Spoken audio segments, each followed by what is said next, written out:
Good morning, afternoon, or evening. Welcome to the live broadcast of the Falcon 9 launch from the Vandenberg Space Force Base in California. Today will be the flight of NAOS.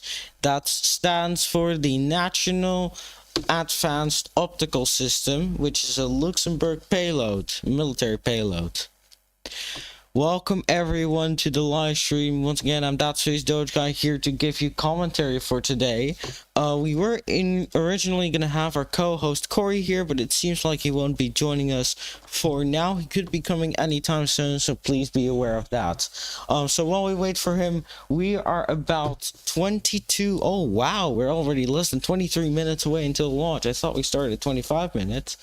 I think I had a late start because of some issues as well. So we're now at 22 minutes and 30 seconds. As you may hear, my voice is slightly down now because I've been sitting here for a pretty long time actually. I've commentated a few streams already. I was live earlier on my Roblox channel as well for a rocket launch on Roblox, so I had to talk to two streams as well, and I was in a VC with some friends, so my voice is pretty much being used. I've screamed a lot in the VC, so don't even get me started on that.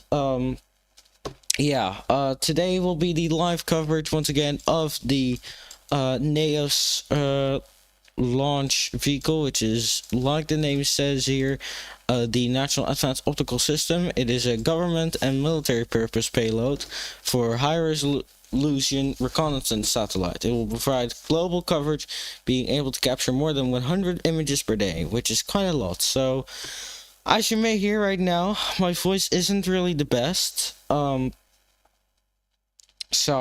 I cannot really talk less right now because we are literally in the middle of something. So yeah, let me tell you about the other payloads as well. I don't know why I'm talking louder when my voice is going down. But doesn't matter. So another payload on this mission is Leap 1. It is a Dhruva space first commercial satellite mission. It features payloads from Australian companies, Akula Tech and Esper Satellites, hosted on Dhruva's P30 satellite platform. Leap 1 aims to demonstrate real-time geospatial AI processing in space and enable low-cost hosted payload missions. So that's going to be one small payload on board, and of course the NAOS payload by OHB Italia.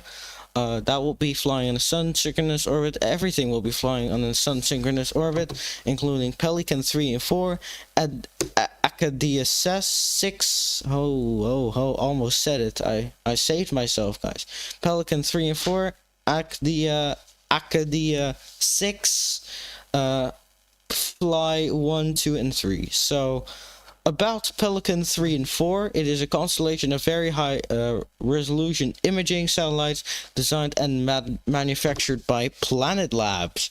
Now, I don't really know what Planet Labs is. I'm just gonna search it up for just a second. Look at that, Planet Labs here.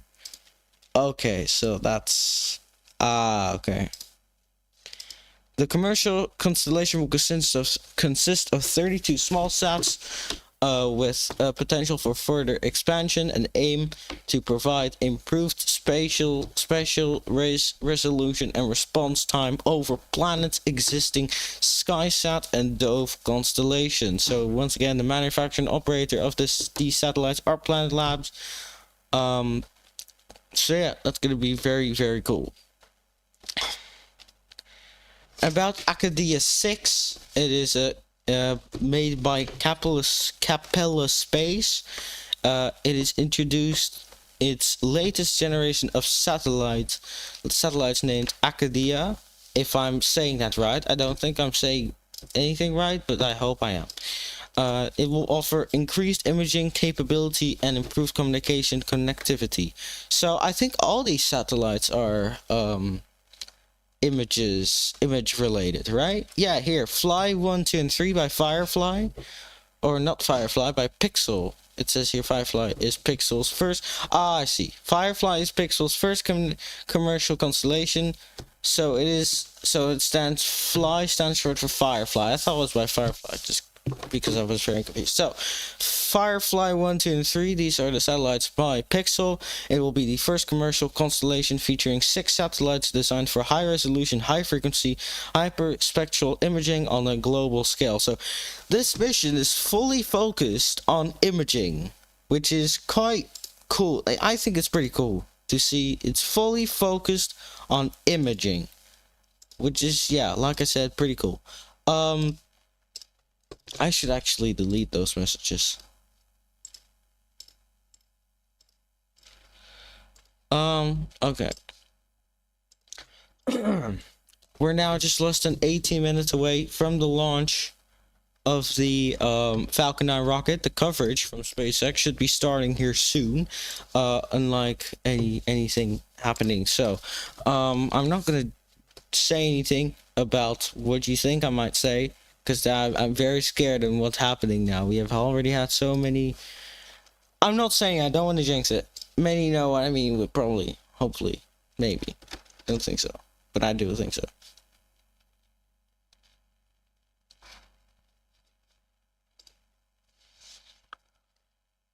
Okay, so it is not foggy.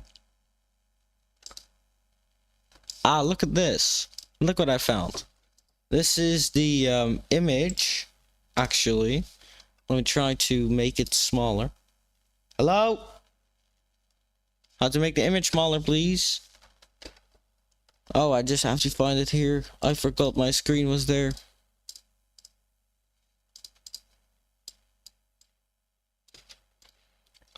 So this is the image that I wanted to show you here.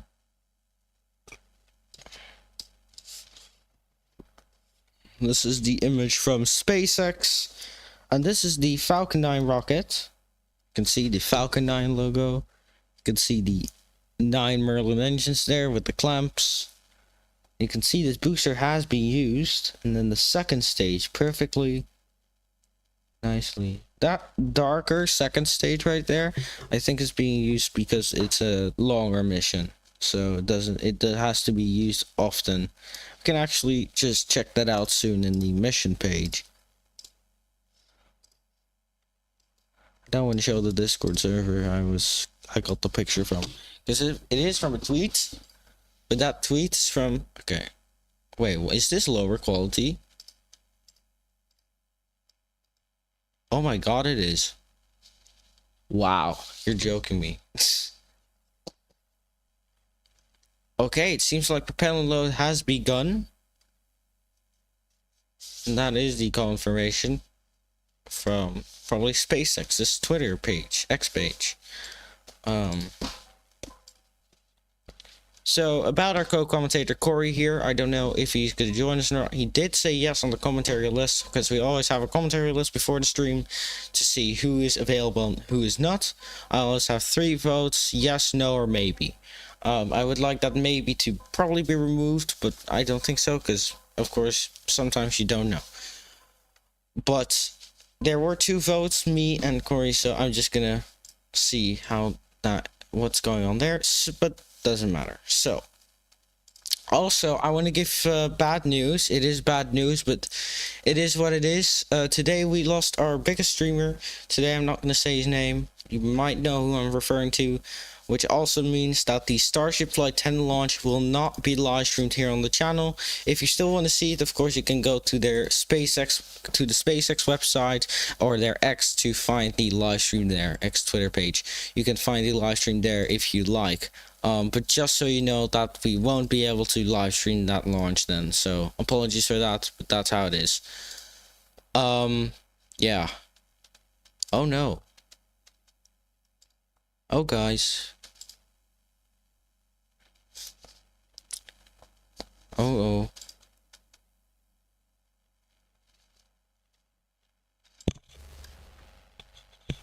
Starship Flight 10 has entered a hole at T-minus 4 hours, 52 minutes, and 23 seconds, like I just was talking about it. So the reason I'm not being able to stream the launch is because I actually have a busy day tomorrow, like many days from now on. So I actually need to sleep properly and not be awake at midnight. So Of course, I live in the Netherlands, so times are very, yeah, so the launch is at 1:30 a.m. my time, so I'll be sleeping at that time. I think you can understand why, because it's 1:30 a.m. Like, I've a busy day to the day after, so I won't be able to stream it. And like I just announced, the big streamer, the midnight streamer, I call him, is now gone, so he won't be streaming for us anymore. Of course, we're gonna try our best to find any other streamers. If you are open for it, DM me on X, I believe. Message me on X/Twitter. It is called TSpaceDogeGuy, or just search up ThatSpaceDogeGuy. You're probably also gonna see it then. So, if any of you are watching and you would like to be a streamer for our channel, position is open now. And okay, what? SpaceX already started their stream. That's early. I thought they were gonna start at T-minus 10 minutes like they normally do. Okay, we're gonna get live views from the SpaceX coverage now, so please please wait for that.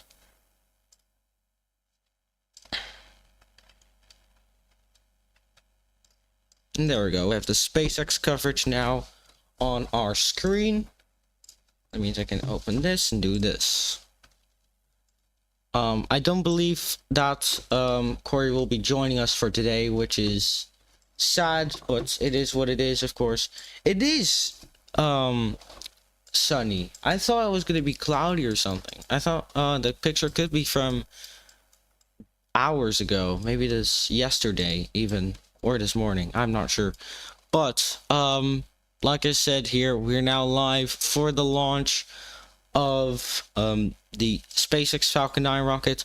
Now, I think I'm gonna switch it over to their broadcast now, because I don't think we really have much to say here. But yeah, it is what it is. I don't really have much to say. They, of course, SpaceX, their own team hopefully knows better. Also, the booster will be landing on landing zone 4, as you can see. So yeah, let's go over to the SpaceX stream. Of course, if Corey is still planning to join us, we will be back with our commentary. So please remind yourselves, we'll be back. 3 times before deploying the final payload into orbit. Topping it all off is the payload fairing, a 17-foot wide carbon composite shell that protects the payload during the uphill trip through the atmosphere. About 3 minutes into flight, both halves of the fairing will separate and parachute back to Earth. Our fairing halves have seen multiple flights. One is flying for its 15th time today, and the other for its 9th. I also want to announce we will be ending our live stream after SECO 1. SpaceX won't, I believe, maybe, I think. There are still 3 deployments after, so we will capture the deployments of the payloads, and then we will end the stream after the Pelican 4 payload deployment. Of course, that is not the end of the payload deployment sequence, because at 1 hour and 9 minutes, the around the 1 hour mark, there are still many events to come, like second engine start 2 and 3, and then the other 5 payloads. So let's get back to the space coverage.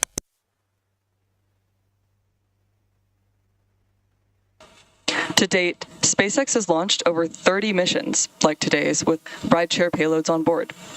We've also launched more than 1,400 payloads to orbit across our dedicated rideshare and shared launch opportunities. To join an upcoming rideshare mission, visit spacex.com/rideshare. Now, at the T-minus 9-minute mark, the launch vehicle and spacecraft are in good health and ready for launch. The Falcon 9 team reported on console at the T-minus 2 hour and 15-minute mark to begin their final checks of the launch vehicle and ground systems. Final checkout of the flight termination system was performed at T-minus 1 hour and 45 minutes. The chief engineer conducted a technical readiness poll just before T-minus 1 hour. The Falcon 9 team completed data review of the first and second stage propellant checkouts, as well as avionics and guidance, navigation, and control at the T-minus 1 hour mark. At that technical readiness poll, there were no issues. Most recently, the team completed the poll at T-minus 38 minutes to proceed with propellant load and launch. The SpaceX team at Vandenberg Space Force Base began loading propellant on time at T-minus 35 minutes when the launch auto sequence begins. We are loading 2 propellants on the Falcon 9 vehicle, a fuel and an oxidizer. For Falcon 9, our fuel is a refined form of kerosene known as RP1, and to burn that fuel, we need a source of oxygen called the oxidizer. Most burning on Earth uses oxygen, which makes up about 21% of the air that you breathe. However, in space, there is no atmosphere to provide oxygen or other oxygen-bearing molecules, so rockets need to carry their own. Falcon 9's oxidizer is a super-chilled liquid oxygen called densified LUX. The liquid oxygen is chilled well below its boiling point to increase its density, allowing us to load more into the first and second stage LUX tanks. Currently, fuel loading is complete on the second stage, and it is continuing on the first stage until about the T-minus 6 minute mark, when it will finish up. Liquid oxygen is loading onto both the first and second stages right now. Engine chill. At liftoff, Falcon 9's 2 stages combined will hold over 1.1 million pounds of propellant. Now, we started the day with a 0% probability of violating launch weather constraints, and right now we are still experiencing favorable launch conditions.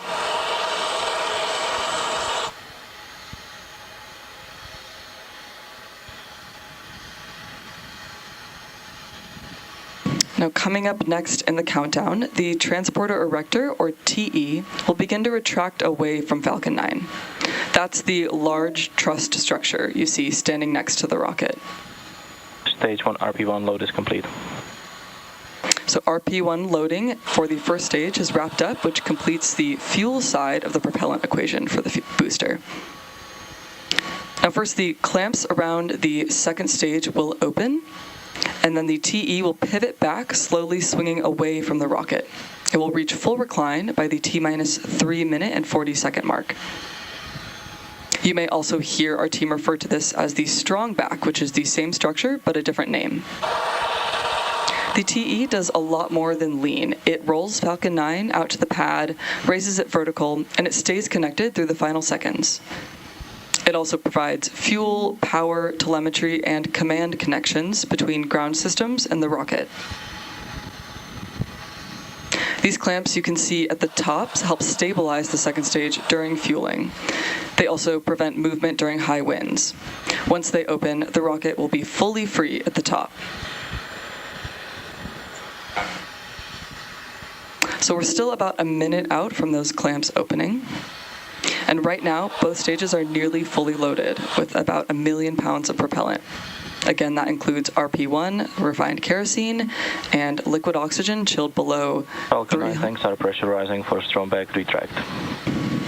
Here we're preparing for the retraction of the TE. Now, propellant loading again wraps up in 2 steps. So the first stage finishes around T-minus 3 minutes, and the second stage just about 1 minute later.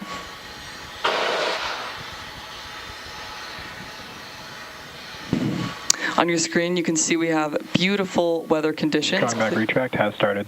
Clear skies for today. And if you watch closely, you'll be able to see the clamp arms opening up around that second stage and the strong back retracting. At this point, you may have also noticed those white clouds around the vehicle, and that's condensation. As the liquid oxygen is warming up inside the tanks, some of it boils off, and we vent it overboard to maintain pressure in our tanks. When that vented oxygen hits the warmer outside air, it instantly condenses into clouds.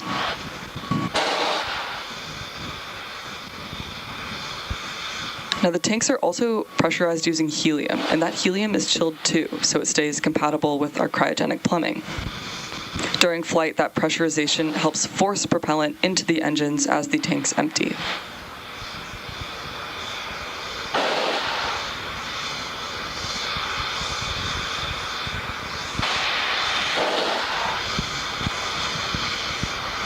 There's a great view here of the strong back retracting away from Falcon 9.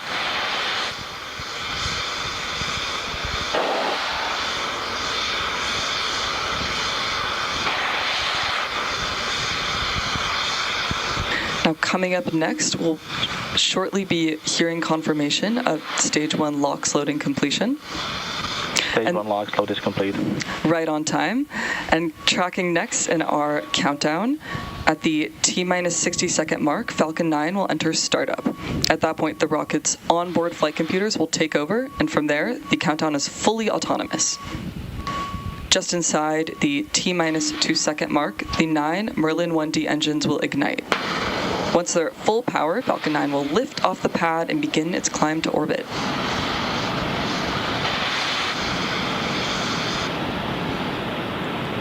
As of right now, the satellite remains healthy and the rocket is tracking no issues. Weather is green and the range is clear to support our scheduled liftoff at 11:53 a.m. Pacific time.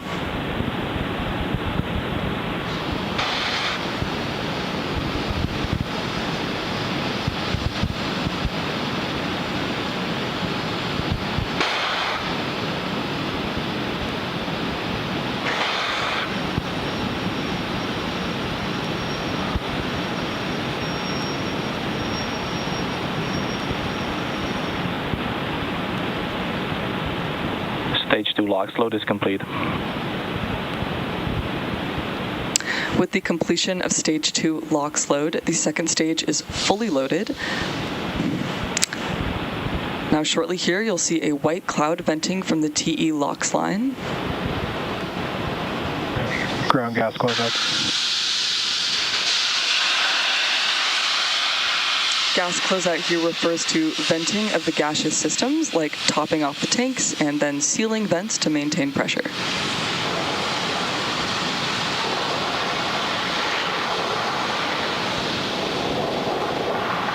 Now at T-minus 1 minute, Falcon 9 will be in startup, and stages 1 and 2 will begin pressurizing for launch.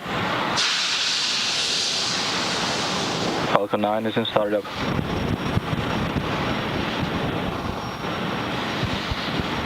Finally, we'll be awaiting the launch go pull from our launch director, confirming all systems are ready.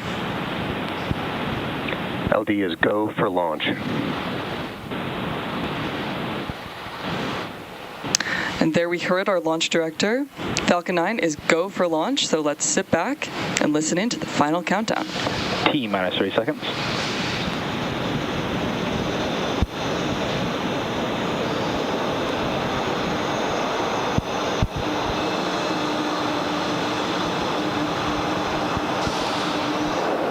T-minus 15 seconds. 10, 9, 8, 7, 6, 5, 4, 3, 2, 1. And liftoff of Falcon 9. Go, take it, go ahead.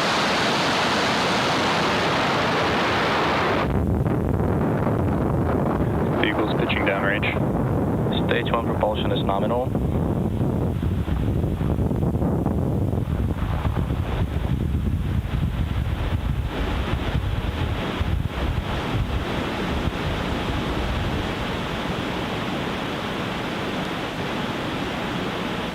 At T plus 30 seconds and counting, Falcon 9 has successfully lifted off from Space Launch Complex 4E, and in just a moment we'll throttle the engines down in preparation for max Q, a period of maximum aerodynamic pressure. This is a critical moment during flight because the combined stresses nominal. caused by Falcon 9 accelerating through the atmosphere and the ambient static pressure are at their greatest. Falcon 9 is supersonic.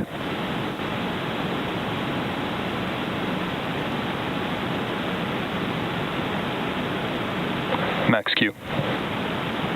The rocket has just passed through max Q, again where it experiences the greatest mechanical stress during flight.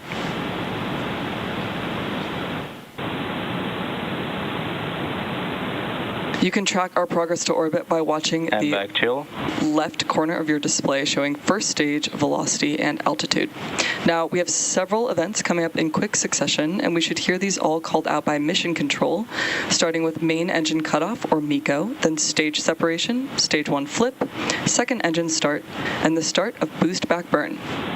Main engine cutoff is where we shut down all 9 Merlin 1D engines Trajectory nominal. on the first stage. Stage separation is when the first and second stages of Falcon 9 separate from one another. Stage 1 flip is when the booster uses its nitrogen gas thrusters to flip the booster around. And depending on the mission, it will perform a fast or slow flip. Today will be a fast flip, returning to the landing site on land. Second engine start will relight the MVAC engine, and a few seconds later, the boost back burn will begin as the booster heads towards landing zone at Vandenberg. Main engine cutoff.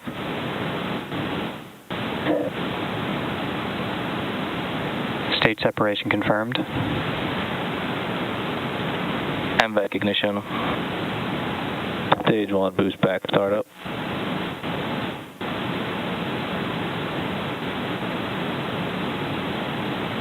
And there we heard the callouts for a successful main engine cutoff, stage separation, stage 1 flip, and second engine start 1, as well as the start of boost back burn. We're now waiting for fairing deployment on the second stage. Oh, Fairing separation confirmed. great views here on your screen, and confirmation of fairing separation.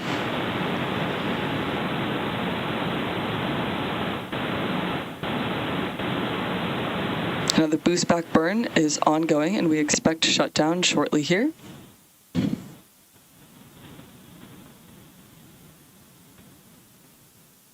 Stage 1 boost back shutdown. Both trajectories are nominal. Great confirmation of boost back burn shutdown, which concludes the first of 3 burns that the first stage will perform on its way back to Vandenberg. You can see the MVAC engine still powering our second stage to its target orbit.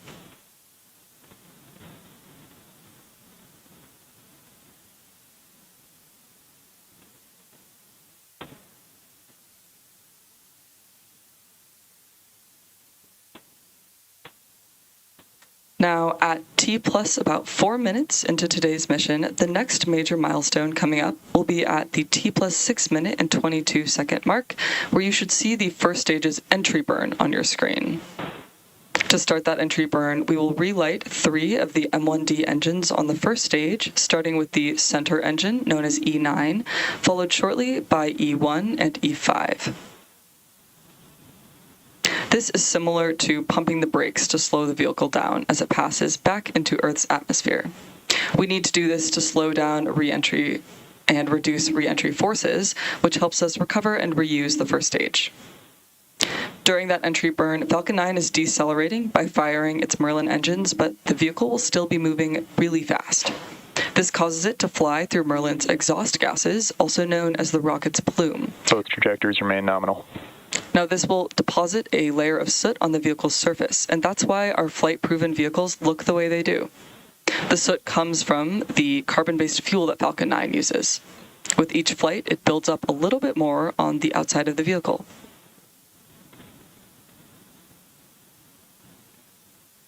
Now, we're still over a minute away from the beginning of that entry burn. You can keep an eye on the first and second stage telemetry on the bottom of your screen. Second stage is still increasing speed and heading to its desired orbit.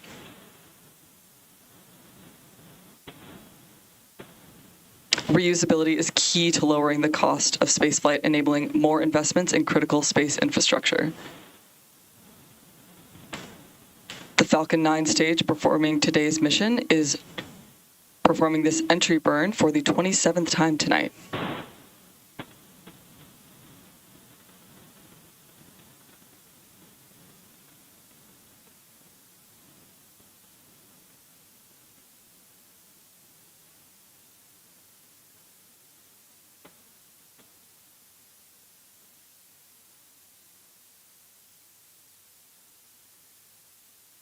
Now, this entry burn is slotted to last around 21 seconds, and again, we are slowing the vehicle down in preparation for final burn and landing.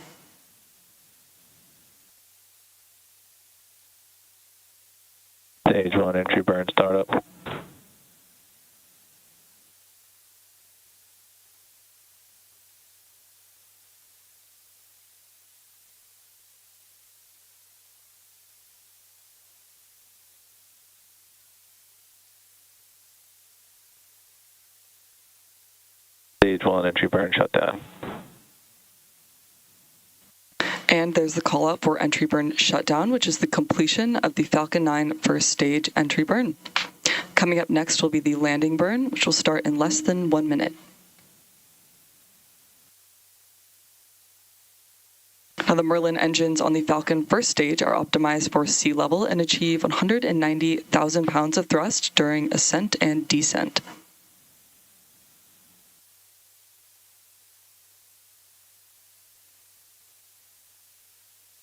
Landing burn will be the final burn of the Falcon 9 booster. Stage 1 transonic.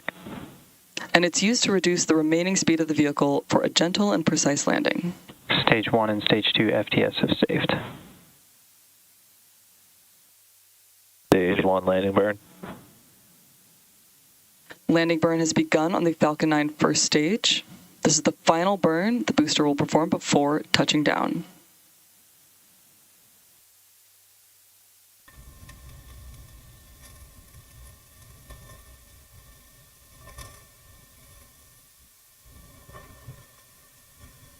Landing light deploy.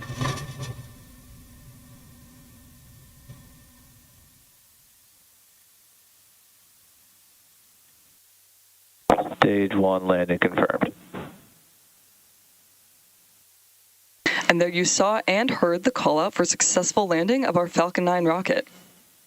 Again, this was the 27th launch and landing for this first stage. Now, coming up next, we'll be hearing a call out for Second Engine Cutoff 1, or SECO 1, which will be the shutdown of the second stage MVAC engine.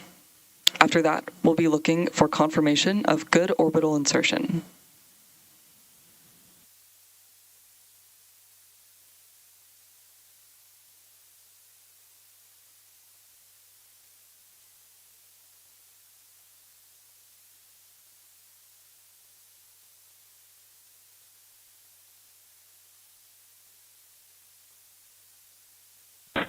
Stage 2 has entered terminal guidance.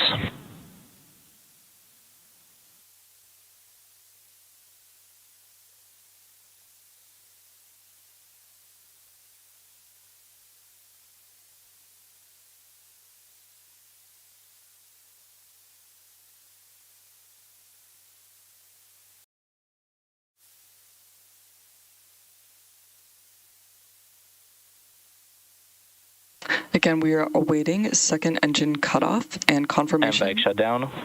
of good orbital insertion.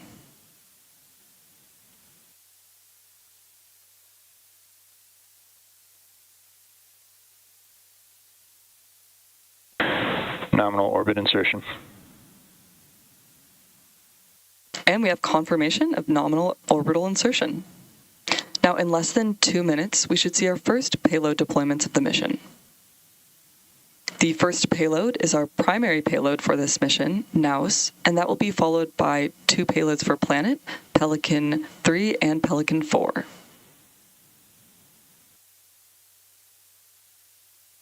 NAOS was developed by OHB Italia for Luxembourg defense.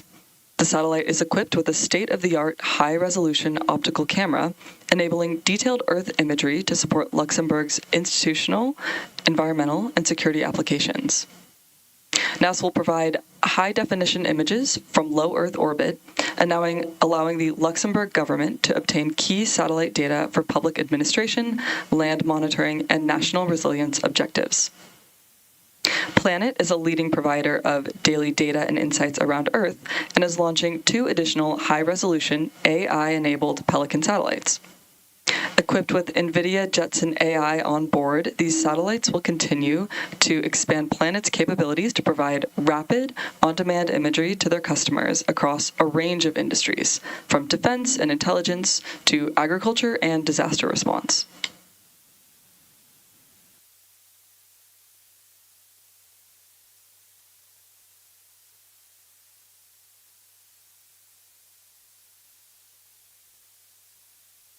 Now, at this time, we are awaiting the first of the 3 deployments in this group, which will be our primary payload for today, NAOS.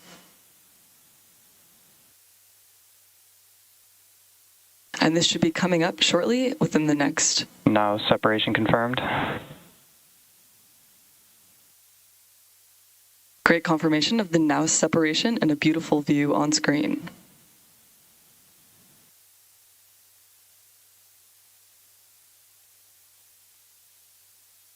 Pelican 3, separation confirmed.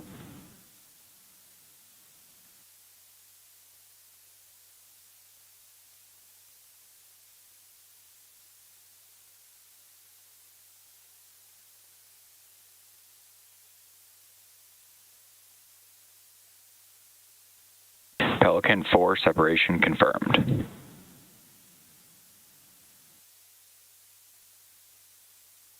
Great confirmation of successful separation for the NAOS, Pelican 3, and Pelican 4 payloads. Now, our mission is not over yet. We have more payloads to deploy, but first, the second stage is embarking on a coast phase, and that will last about 40 minutes. All right.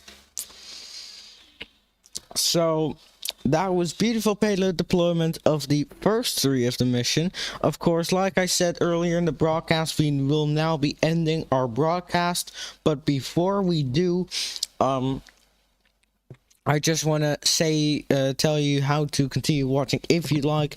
Of course, you can go to the SpaceX website, spacex.com, and then go to launches, and then the launch that is occurring now. You can head out to Twitter /X, to Twitter's SpaceX's Twitter /X for their original coverage, because that's where they are broadcasting now.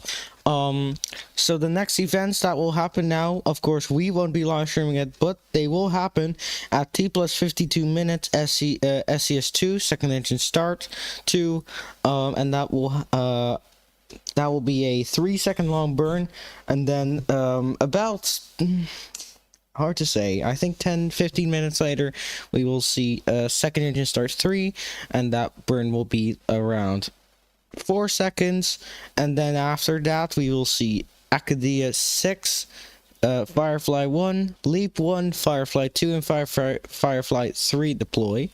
And these deployments will be in just bare minutes, actually 1 minute, less than a minute.